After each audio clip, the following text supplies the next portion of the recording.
like dissonance. I listened to Miles Davis for years, and I thought that one of the greatest things that he was doing that people either loved or hated, it was the dissonance. When he was vamping on an E chord, he played Fs, he played E flats, and he played a lot of Cs, you know, and held them. And people either said, that's a wrong note, or they said, wow, that's great. And I like that a lot. I like to hear, you know, I like to hear a D chord and hear an A flat bass. I like that. A lot of people don't. I think, you know, when you're applying bass to as a solo instrument, you really have to come up with something unique. Either you have dazzling chops to, you know, to just have audiences of any intellect going, oh, wow. Or you're going to play something that's going to make you think. And really, the amount of opportunities a bass player gets to be a soloist, he has to create. If you don't create it, essentially, you know, then for the most part, you're going to be in supportive roles. So the opportunity to develop, you know, soloistic techniques and things are not great. So you have to really want to do it to go for it. And if that's the kind of bass player you are, and that's what you're looking for, that's what you've got to achieve. You've really got to look for things that are going to be unique. We can all practice, you know, all kinds of scales and pentatonic scales and what have you. You know, we all know a lot of those kind of things, and you know,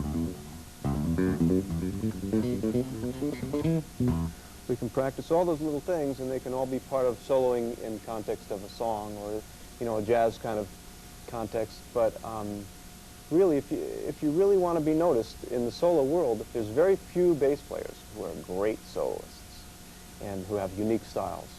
And it's really a matter of just thinking of things that are just not ordinary. You can play a solo, and if you want to copy a saxophone player's, you know, idea of melody and everything, then it's going to sound great. I mean, you're going to sound like a great soloist. Is it unique? Is it memorable?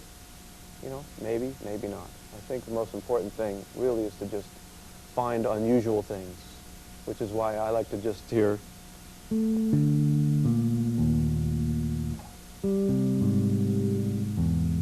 unusual notes, dissonances, and things.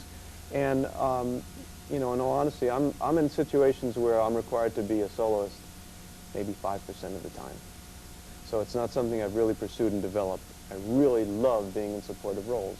Some bass players who I admire, you know, and have a great respect for, like Jeff Berlin and the like, really are just great soloists, and that's what they really want. They really want to play solo type things all the time. And some of them are maybe a little bored with just being supportive. That doesn't thrill them, and I understand it. For me, I love being supportive.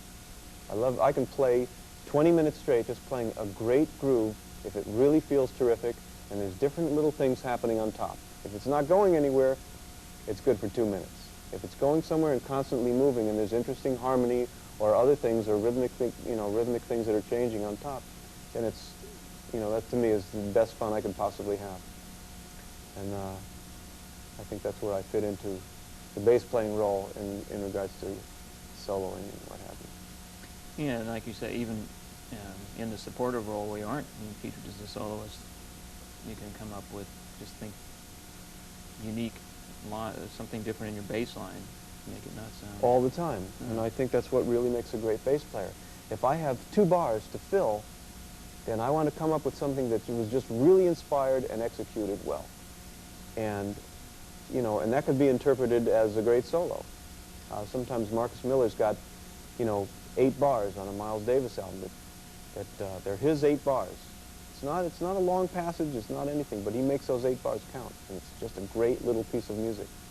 And it might be on one chord, or it might be through a series of changes. And I think that, you know, as long as you make it count, that's the most important thing.